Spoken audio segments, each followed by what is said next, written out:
Welcome back to the Thinking Crypto Podcast, your home for cryptocurrency news and interviews. I hope you're all doing well. If you are new to the channel, please hit that subscribe button. Also hit the thumbs up button and leave a comment below. If you're listening on a podcast platform, please go ahead and give me 5 stars as a rating, guys. This podcast is, of course, available on all platforms such as Apple, Spotify, Google, you name it. And also, don't forget to sign up for my free weekly newsletter. It is through Substack. Link will be in the description. Once again, it's 100% free. You don't have to pay anything, and I will not spam you. I will only share important crypto news with you. Now, guys, before we get into the news, I want to share this meme. I thought it was great. We often talk about investment principles on this channel, and that is you want to be buying the lows and selling the highs. And I know it sounds simple, but people oftentimes let their emotions take control of them versus the investment principles versus the reality and the facts. And this meme shows Johnny Depp's character with a small kid who's crying saying, "Dad, why are we poor?" Johnny Depp's character says, "Your grandfather was buying here. He was buying the top and he was selling here. He was selling the bottom." Great meme, but obviously it conveys a very important investment principle. That is, you want to be buying the lows, such as what's happening right now. We are in a buy zone. No one can call the bottom, but you want to look at the zone, right? After a major correction and there's fear, there's blood on the streets, that's the time to be buying. Then you want to be patient and sell at the top. When the media is going crazy, when Uber drivers and your grandma is talking about crypto, and there's just a lot of hype and chatter and so forth, and we're on the technical analysis on the chart, we're nearing the top. That's the time you want to be selling, not buying. Look, we've all gone through it. My first go around, I was buying the top, but I had to learn that lesson. And when I figured out market cycles and how they work and emotions and psychology, that's when I started making money, guys. So right now, as the market is, I'm accumulating because this is an accumulation zone. Now, this is not financial advice. You have to do your own research and make your own decisions. But investment principles, going back to guys like Warren Buffett and others, it's simple. Go against the herd, go against your emotions, and just look at the charts and invest based on the facts. All right, let's move ahead. Big US sanctions against Tornado Cash. Now, Tornado Cash is a decentralized protocol for private transactions on the Ethereum blockchain. It's a crypto mixer, and the US Treasury has issued that sanction, and they're banning American citizens and residents from using the platform. They are claiming Tornado Cash abetted laundering of $7 billion, and that some of that capital was tied to North Korean hacking group by the name of Lazarus Group. Apparently $455 million stolen by that group was part of what was laundered, guys. This is big, and I want to explain what is happening here. I have personally never used Tornado Cash. I don't know if some of you have, but I highly recommend you go get off of that platform, because who knows what else the governments are going to do. If the United States is taking that stance, and even if you're overseas, expect maybe your local government to make a move as well. So there's a couple things here, guys. Maybe there was laundering on this platform. I think we're going to have to get more details. But it's not the platform, it's the bad actors. Look, the US dollar, and through banks and Wells Fargo and all these guys, have laundered billions as well. So it's not the platforms, it's the people behind it, right? And that could go for a lot of different scenarios. If you own a car, you can drive it or you can use it as a weapon. Same thing with automatic weapons and all those things, and as well as money, right? You can use money for good or for bad. So clearly these folks have been using this platform to launder cash. But the problem comes in, guys, it's where we've seen the battle happening between the government and the crypto industry. Crypto, part of its roots is anonymity. Bitcoin is pseudo-anonymous. You also have privacy coins like Dash, Monero, Zcash, and so forth. And DeFi, of course, has some anonymity to it. So the governments don't like that, because part of it is they do lose some control in being able to track what's happening with capital and how the markets are moving. But also they rightfully are looking to stop criminals, terrorists, and people who are doing nefarious things. So I certainly understand that.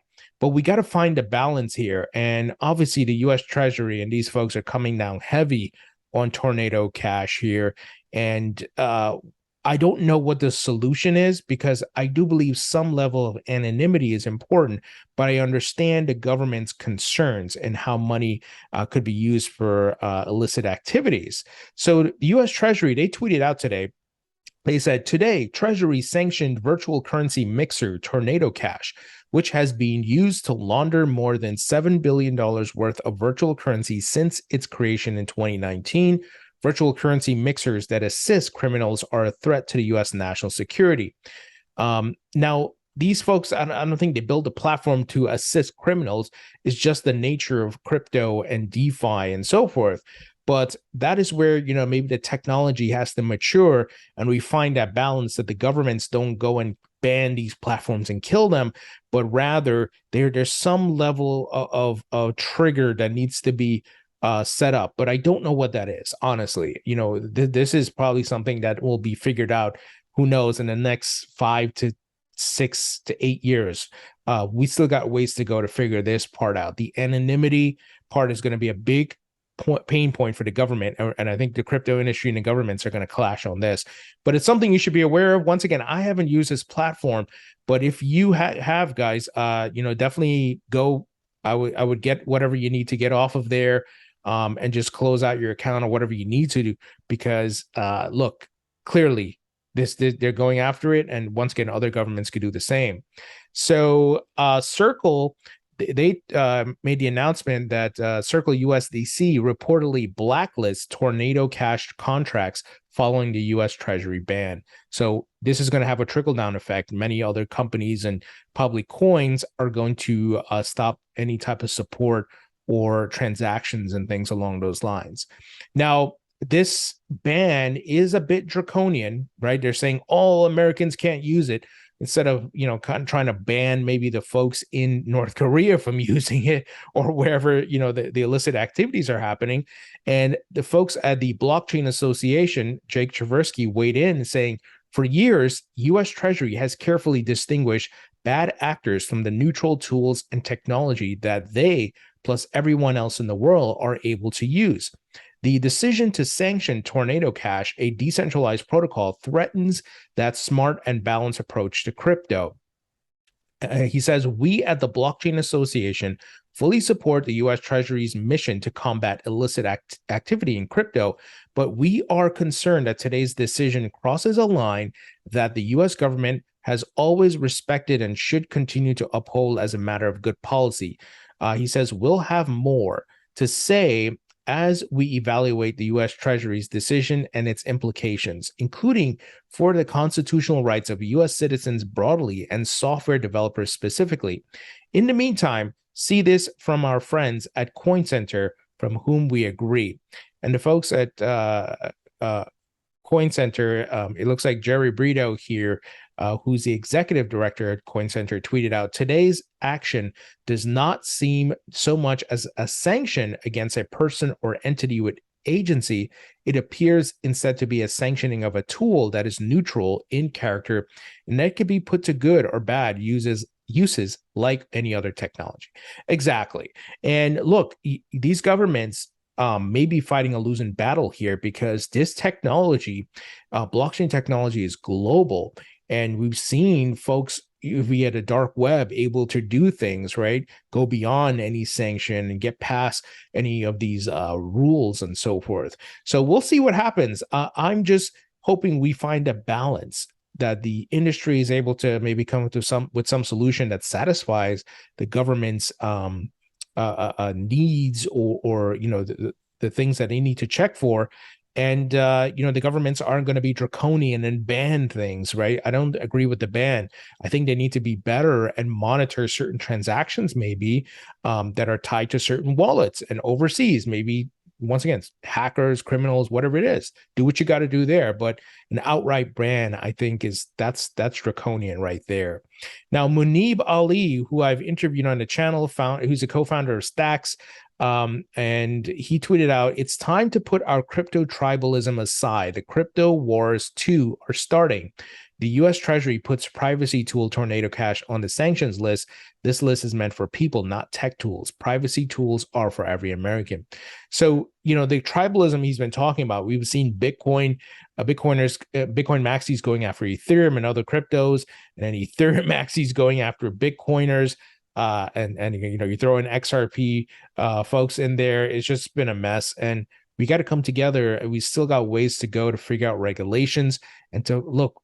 Everybody should be up and against the SEC right now. Gary Gensler is coming after everything, and the Bitcoiners think that they are exempt, but he's coming after everything, exchanges, and look, he hasn't approved the Bitcoin spot ETF. So I don't know why these Bitcoin maxis keep trying to go out there and say, oh, everything except Bitcoin is a security and so forth. Gary Gensler is going to come after everything. So it's time for the crypto industry and folks to come together. Now, speaking of the SEC, Mark Cuban on the SEC's crypto fines, he said they litigate to regulate. Now, we know Mark is not a big fan of the SEC. He, in fact, won a lawsuit against them. And I'm trying to get an interview with him. I'm a big fan of Mark. So let me give you the details. Billionaire investor and early crypto adopter Mark Cuban has never been one to hide his disapproval of the SEC. He has publicly called the commission worthless, vlogged his frustration over phone calls with them, and most famously spent $12 million fighting a lawsuit accusing him of insider trading, the jury ruling in his favor. Recently, however, Cuban's ire has turned to the SEC's regulation of crypto, tweeting, "There's a nightmare that's waiting for the crypto industry," after the commission charged a former Coinbase manager and two other involved parties of insider trading. The widely publicized cases accuses the three men of profiting $1.1 million over the course of a year, engaging in short-term trades that took advantage of private information on when certain coins would be listed on Coinbase's exchange. Interestingly, the anger from Cuban and others appears to be about the potential malintent of the Coinbase trades, but rather, not to be about the potential malintent Coinbase trades, but rather the insertion of the SEC into a realm that has not yet been ruled as in their domain. So obviously that's the big battle happening right now, and it's crypto versus the SEC. And attorney John Deaton, who's representing near 70,000 XRP holders, we had an interview. I published that interview yesterday, and we talked about a lot of things: Coinbase, BlackRock, all the things that Goldman Gary Gensler is doing. All right, guys, let's move ahead. Today, we learned that lawmakers are pushing the Federal Reserve to move quickly toward issuing a digital dollar to compete with China.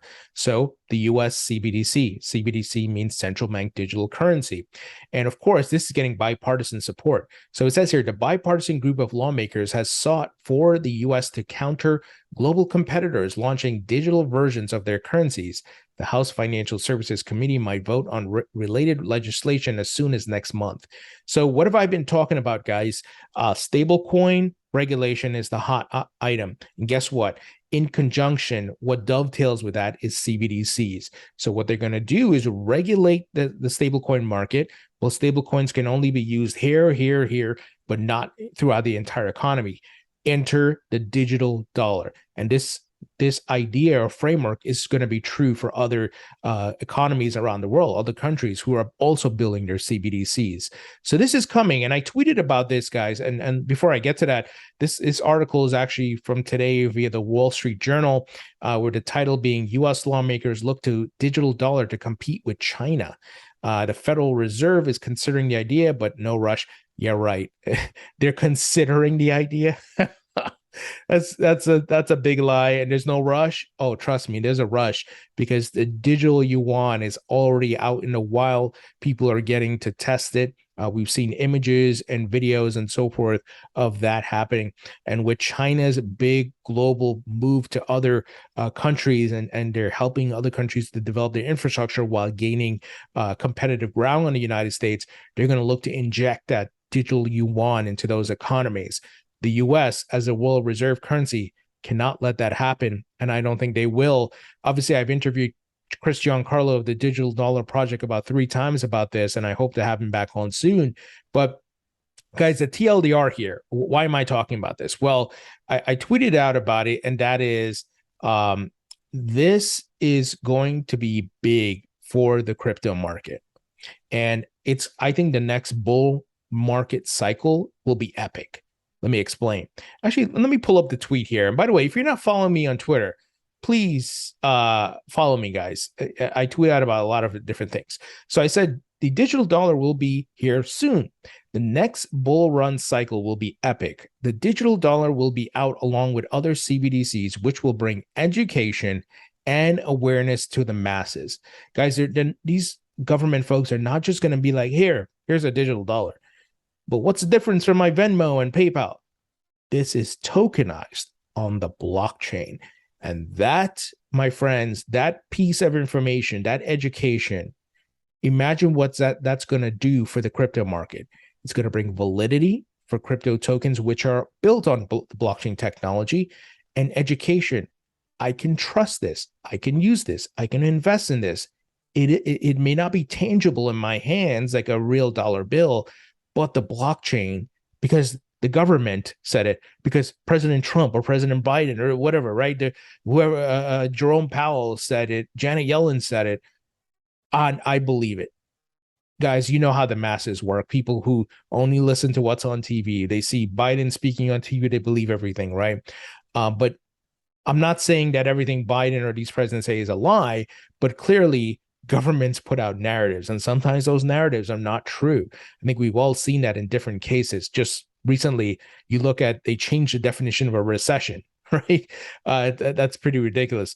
So I said, plus bigger institutions will be here. We just saw BlackRock take a major position. So we're headed to a new threshold, a new level, guys, right? Digital dollar will be part of the economy, awareness and education. And then you have these bigger institutions now taking positions, right? BlackRock was not here 2-3 years ago. They were not here in the last bull market. They are here in the bear market now, ready for the next bull market. So if BlackRock's making a move, imagine what the other big players are doing, right? Game theory is going to be playing out here. So the next bull run, I think, will be epic. And I think by then we could get a spot ETF, not just a Bitcoin spot ETF, but I'm sure we're going to get like altcoin ETFs and so forth. Now, something interesting, Congressman Tom Emmer, who I'll be interviewing soon on the channel, he tweeted out today in June. He said, in case you missed it, in June, I sent a bipartisan letter with Representative Jake. Oh boy, I can't pronounce his last name. I'm just going to say Representative Jake out of, let's see, where is he out of? Newton City Council. Anyway, to the Fed Chair Powell seeking information on the federal government's digital asset holdings. This is interesting, guys. This was sent in June. Looks like he hasn't gotten his reply yet. He says U.S. law enforcement regularly captures and seizes cryptocurrency in auctions that crypto off to the public.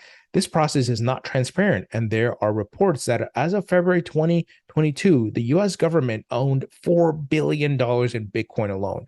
Boy, I would love to see what the U.S. government has in their portfolio, if you want to call it that, right? They've seized crypto. We know they've done Bitcoin, but I'm curious what altcoins they have. Congressman Tom Emmer says, if that is the case, the U.S. would be a large digital asset holder able to materially impact market trends through sales or purchases. Congress must have insight from the Fed so we can establish informed regulatory guidelines. Yeah, I agree with that because, look, I know a lot of big-time sales are done OTC, so over-the-counter. It's not registered on the order books and things like that. But, look, if they were to sell to somebody and move the market, that would not be ideal. So I think it's important for this transparency to have the governments show what they have on their books. Moving ahead, guys, this is some cool adoption news. And United Arab Emirates-based retail store Day to Day will accept Bitcoin and other cryptocurrencies as payment methods. So we're seeing crypto adoption globally by different retailers and stores, and that is amazing, guys. The on and off ramps being set up, and as we hit mass adoption, This will all become the norm, people spending their crypto in that way. I know some folks are thinking, why would I spend my crypto and so on and so forth? Well, you have to imagine that when the prices get very high and you're spending, let's say an example would be Bitcoin, a few Satoshis to buy something, that's nothing because the price is so high. It's not like you're giving away, potentially millions of dollars. You're just spending a few Satoshis. So think of it as dollars and cents, right? That you have a good amount of crypto. Bitcoin, let's say Bitcoin is over $100,000 and it's holding higher highs, for prices. And you spend, I don't know, 10 Satoshis here and whatever, 100 Satoshis, it's going to become the norm, dividing the currency into decimal points there and being able to use it that way. Finally, there's some drama between Binance CEO and the CEO of WazirX, Nishal Shardiam, if that's his name. No, I'm sorry, Nishal Shetty, excuse me. So I remember interviewing Nishal years ago, I think it was 2018, and WazirX is an Indian crypto exchange. So my friends who are in India, this is something you should be aware of if you're not already. Binance CEO tweeted out he's warning users to get their funds off of Wazir. He denies claims by Nishal Shetty that the Wazir exchange is owned by Binance, but says it does have access to the server and could potentially shut it down. This is very interesting. It looks like the Indian government is coming after WazirX for whatever reason. I don't know, regulations and all that. And Nishal was kind of referencing that Binance owned the exchange. But if we remember correctly, years ago, Binance did make an investment in them, but I don't know if they outright own the exchange, is what CZ might be saying. But it's weird that he's saying they have access to the server that could potentially shut the exchange down. So just if you have crypto on this exchange, my friends who are in India or other countries who are using this exchange, better get it off. I don't know what's happening here, but get it off, right? Just to be safe, put it on the hardware wallet. Get a Ledger Nano S or X. If you want to buy one, link will be in the description. That is a hardware wallet I personally use. I have the S and I have the X, and I store my crypto on there. It gives me peace of mind. And just be aware of this, guys. Anyway, that's the news. What do you all think about the US Treasury's ban of American citizens in using Tornado Cash? I don't like the ban, but I understand their concern. And I think we have to figure out a solution here. And hopefully the software developers and the coders and all these guys can figure out a solution. And I think they will. It's just, I hope they do it soon, right? And it doesn't take 5 to 8 years or something like that. Anyway, guys, let me know what you think. Leave your thoughts and comments below. Hit the thumbs up button, and I'll talk to you all later.